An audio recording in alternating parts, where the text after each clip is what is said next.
गुमला में नदियों के अस्तित्व के साथ खिलवाड़ हो रहा है। हाल ये है कि दिन हो या रात नदियों से बालू माफिया बेखौफ होकर बालू निकाल रहे हैं। आइए आपको दिखाते हैं इस पर पूरी रिपोर्ट। देखिए इन तस्वीरों को। ये तस्वीरें साबित कर रही हैं कि किस तरह से अंधाधुंध बालू का खनन कर नदियों के इकोसिस्टम को खराब किया जा रहा है। गुमला जिले के सिसई थाना क्षेत्र के अलमुंडा, बाकू टोली, नागफेनी, मुरगू, अटरिया पुल, चैलीटोंगला, सोंगरा, झुपनाटाण, जिंदा, चट्टी टोली, कुलंकरी, पतरा टोली, बसिया थाना क्षेत्र के जोलो और बोंगोलया, ये तमाम वो इलाके हैं जहां जेसीबी, पोकलैंड, लोडर और ट्रैक्टर के जरिए दिन दहाड़े खुलेआम बालू का अवैध खनन हो रहा है। यहां तक कि जब पूरे भारत में एनजीटी लागू था, उस वक्त भी एनजीटी की धज्जियां उड़ाते हुए बालू माफिया लगातार खनन कर रहे थे। बालू माफियाओं की प्रशासन के साथ जबरदस्त गठजोड़ है, जिसे देखकर आम जनता भी आवाज उठाने से हिचकिचाती है। और उस पर से कोयल नदी में जहां ये बालू खनन हो रहा है, वहां कोई वैध लीज भी नहीं है। इसके बावजूद रोकने टोकने वाला कोई नहीं।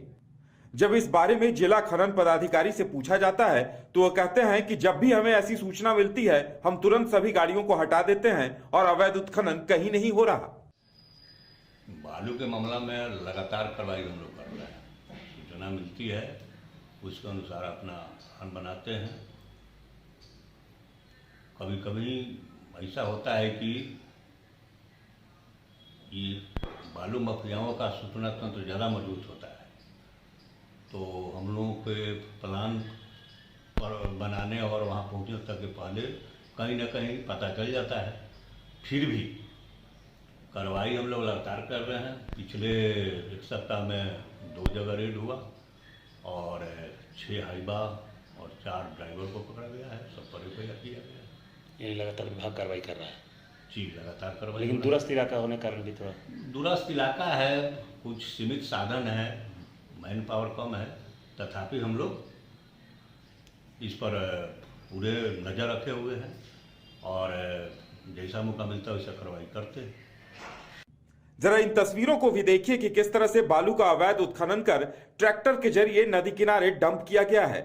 हालांकि इसमें कई वैध भंडार भी हैं, लेकिन इन भंडारों में अवैध तरीके से लगातार पास के नदी से ही हर दिन हजारों ट्रैक्टर बालू डंप किए जाते हैं और इसी डंप बालू को रात भर सैकड़ों ट्रक और हाईवा के जरिए रांची जैसे बड़े शहरों में भेजा जाता है, जिसकी एक ट्रक की कीमत 45,000 से 50,000 रुपए होती है।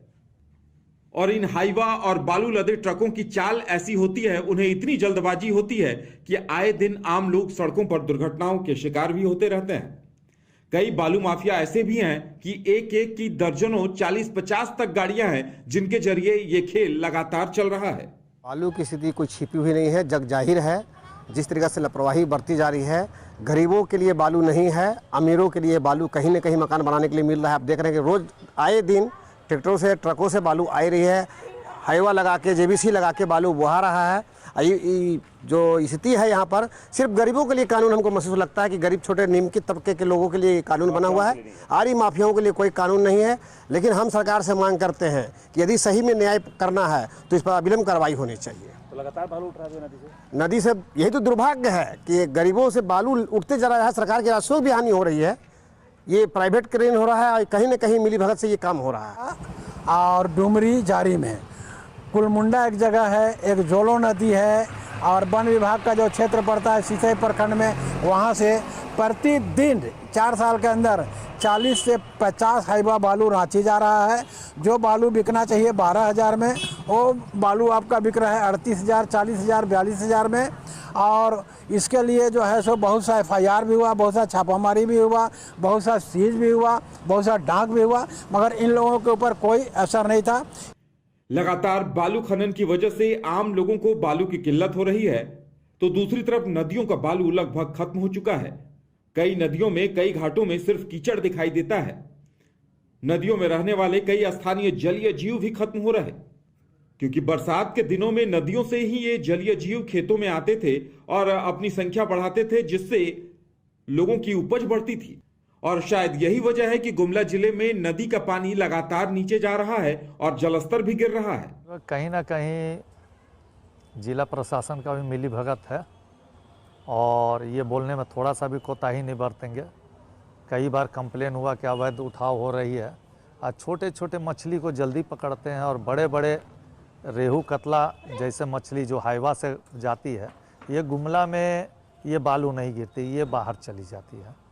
गुमला का बालू अगर गुमला गिरे, यहाँ के जनता बालू के चलते परेशान है और नदियाँ से बालू उठाए जा रहे हैं हमारे क्षेत्र से, और हमारी क्षेत्र में ही बालू नहीं मिल रही है। अब हाईवा चलने से हमारा जो कच्ची रास्ता जो है पूरा गड्ढा और रोड ख़राब हो रहा है।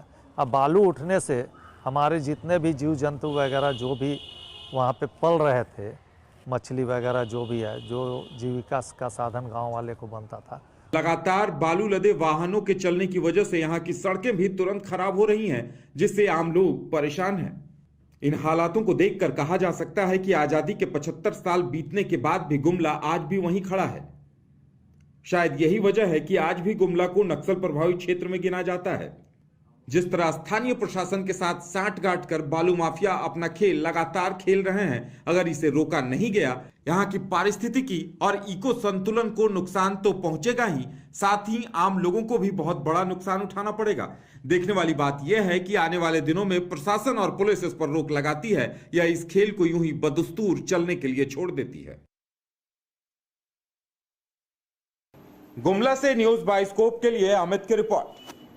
जी का वास हो Jagannathpuram spacious mega township NH2 Pandukhi Barwada Dhanbad की ओर से आप सभी देशवासियों को दुर्गा शारदीय नवरात्र, दीपावली और लोक आस्था के महापर्व छठ की हार्दिक शुभकामनाएं। अधिक जानकारी के लिए संपर्क करें 9430161093 और 9234213055 पर।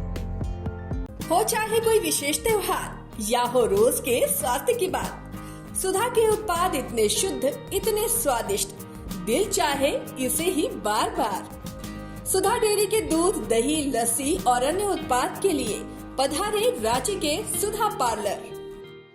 IIT जी नीट एस्पिरेंट्स के सपने को पंख देने आ गया है कंप्लीट सॉल्यूशन इंस्टीट्यूट। यहाँ है smart classroom, 1-to-1 doubt clearing session, ask the expert, video solution और भी बहुत कुछ। मतलब हम करेंगे आपको गाइड, बनेंगे आपके mentor. Foundation classes from class 6 onwards for your bright future. Visit complete solution institute.